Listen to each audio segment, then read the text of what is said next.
Moving on to Part C. Describe the procedure to be followed by a company to alter its Memorandum of Association.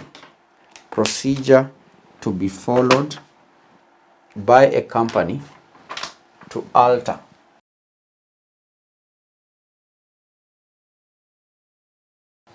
procedure to be followed by a company to alter its Memorandum of Association. One is to have what we call a proposal for alteration. Proposal for alteration.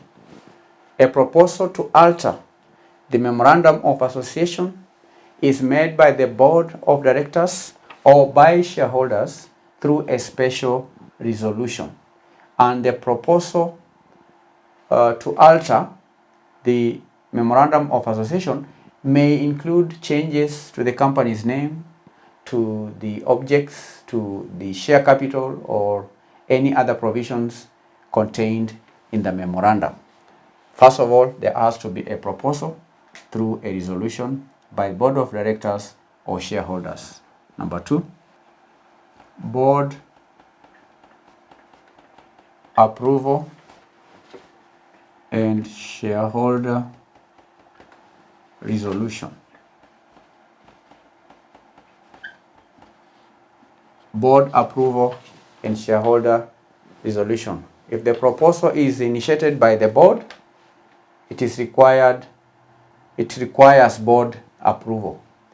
If it is initiated by shareholders, it requires a special resolution passed by the shareholders at a general meeting.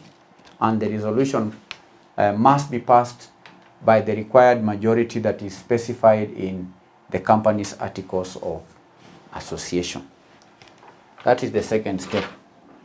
The third step is notice of general meeting. Notice of general meeting. The general meeting is then held, all right, and shareholders vote on the proposed alterations to the memorandum. The resolution to alter the memorandum must be passed by the required majority specified in the Companies Act or the company's articles of association. Notice of general meeting, and this is the general meeting to alter the proposed the proposed alteration. Notice of general meeting. Number 4, general meeting. The meeting is then held. The general meeting, after the notice of the general meeting, the meeting is held and shareholders vote on the proposed alterations to the memorandum, and the resolutions to alter the memorandum must be passed by the required majority specified in the Companies Act or in the company's memorandum or the company's articles of association. 5, filing with the registrar. This is the Registrar of Companies. Once the resolution is passed at the general meeting, once the resolution is done what?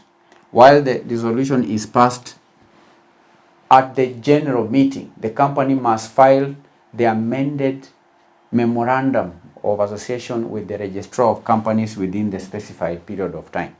And that filing ensures that the changes to the memorandum are legally recognized. They are done what? Legally recognized.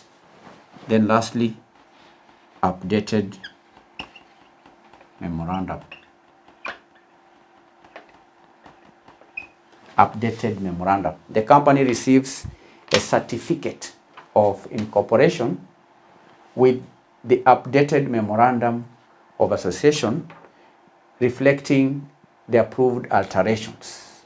And the updated memorandum becomes the governing document of the company. So these are 6 steps, or the procedure to be followed by a company to alter its Memorandum of Association. First of all, there has to be a proposal for alteration.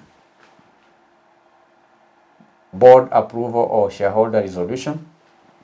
If the alteration is proposed by the board, then the board has to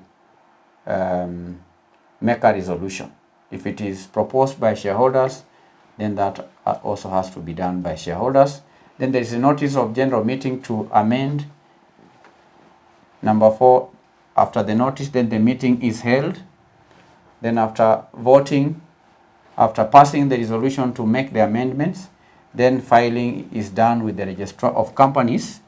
Then lastly, there is the updated memorandum. These are 6 steps,